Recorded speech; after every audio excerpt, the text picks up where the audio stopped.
নমস্কাৰ বন্ধুসকল, আজি আকৌ এটা গুৰুত্বপূৰ্ণ ভিডিঅ'লৈ সকলোকে স্বাগতম জনাইছোঁ।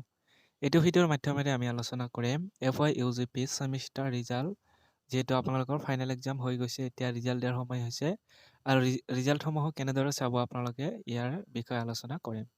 চ' প্ৰথমে আপোনালোকে গুগল নাইবা যিকোনো ক্ৰমত আপোনালোকে চাৰ্চ কৰিব smart student portal Guwahati university বুলি চাৰ্চ কৰিব। যিসকলে গুৱাহাটী ইউনিভাৰ্চিটিৰ আণ্ডাৰত পঢ়ি আছে তেওঁলোকে smart student portal Guwahati university search কৰিলে আপোনালোকে এনেকুৱা ধৰণৰ অপশ্যন দেখা পাব। প্ৰথমে থাকিব student sign in student portal. So' ইয়াতে আপোনালোকে ক্লিক কৰিব লাগিব। চ' ক্লিক কৰাৰ পিছতে আপোনালোকে এনেকুৱা ধৰণৰ এটা ইণ্টাৰফেচ খোল খাব, য'ত আপোনালোকে প্ৰথমে আপোনালোকে লিখিব লাগিব ইয়াতে আপোনালোকৰ যি ইনৰলমেণ্ট নাম্বাৰ আছে, এই ইনৰলমেণ্ট নাম্বাৰ আপোনালোকে লিখিব লাগিব। তাৰপিছতে আপোনালোকে যিটো পাছৱৰ্ড দিছিলে ৰেজিষ্ট্ৰেশ্যন কৰাৰ সময়ত, সেই পাছৱৰ্ডটো দিব লাগিব। যদি আপুনি পাছৱৰ্ডটো পাহৰিছে, সেই ক্ষেত্ৰত ইয়াতে তলত অপশ্যন আছে ৰিছেট পাছৱৰ্ড বুলি, ইয়াতে আপুনি ক্লিক কৰি পাছৱৰ্ডটো চেঞ্জ কৰি ল'ব পাৰিব।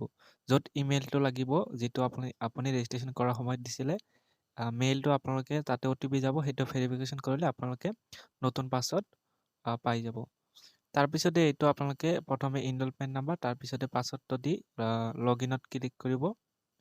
চ' তাৰপিছতে আপোনালোকৰ এনেকুৱা ধৰণৰ এটা ইণ্টাৰফেচ খোল খাব। ইয়াতে আপুনি প্ৰথমে যিটো তিনিটা ইয়াতে দাগ দেখা পাইছে, ইয়াতে আপুনি ক্লিক কৰিব লাগিব।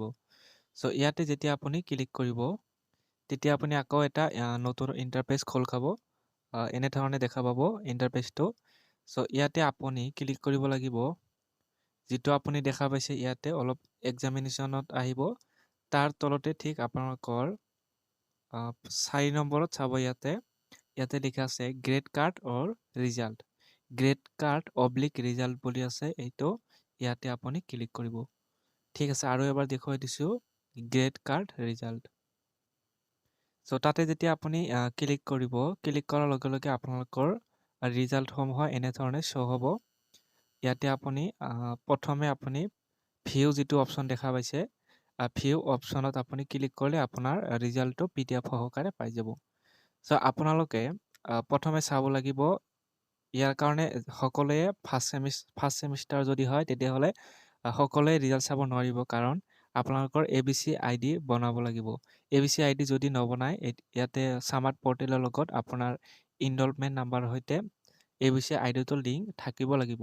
যদি নাথাকে, তেতিয়াহ'লে কিন্তু আপোনালোকে ৰিজাল্টটো চাব নোৱাৰিব।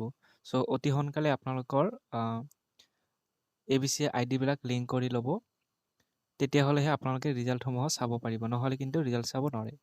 গতিকে ভিডিঅ'টো ইমানেই আছিল। ভিডিঅ'টো ভাল লাগিলে শ্বেয়াৰ কৰিব, লাইক কৰিব আৰু আমাৰ চেনেলটো ছাবস্ক্ৰাইব কৰি ল'ব।